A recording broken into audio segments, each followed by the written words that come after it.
So guys, we're looking at general security principles live on Binance Academy. We're reviewing this article to get an overview of what general security principles entails.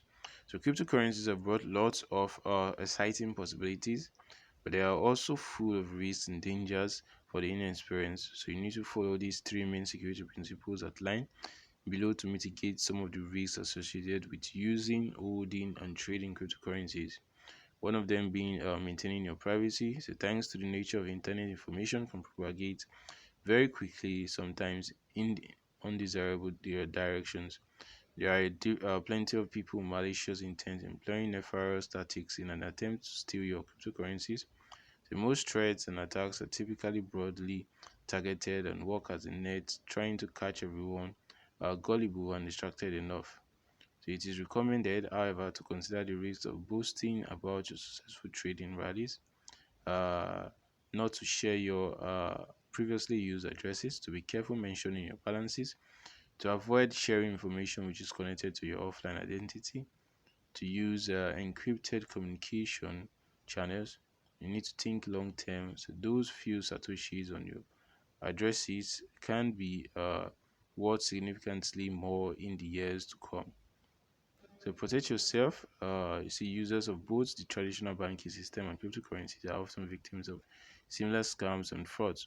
However, with cryptocurrencies, various factors are pushing the burden of responsibility on the shoulders of the end user. So mainly an inherent lack of trust and immutability of processed transactions. So banks regarded as trusted entities have total custodial control of your money. The banks are regulated and they communicate with each other, which makes it easier to prevent and fight against fraud. So if you get victimized or make an honest mistake while transferring money from your bank account, you can usually ask for a chargeback. Cryptocurrencies, one transaction are propagated to the network and confirm they are irreversible, so you need to be vigilant. So you're also required to have two-factor authentication and a unique password to enable you navigate on your system. You need to measure twice, cut once, says a proverb. Many of us have heard from our parents when it comes to using and protecting cryptocurrencies, becomes increasingly relevant. So you need to be your own bank, ensure availability of your coins and maximize your security. It is recommended to hold your private keys offline, although exchanges are generally much safer than ever before. So it is recommended to keep substantial amounts on the exchange accounts only if you are an active trader. Next in the list, we have to remember security is never absolute and finished.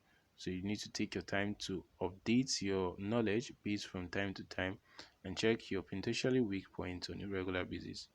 So that's all. It's your boy Key. Stay tuned for more. Drop the link in the description box so you can get access to these. Peace out, guys, and stay safe. Don't forget to subscribe, guys.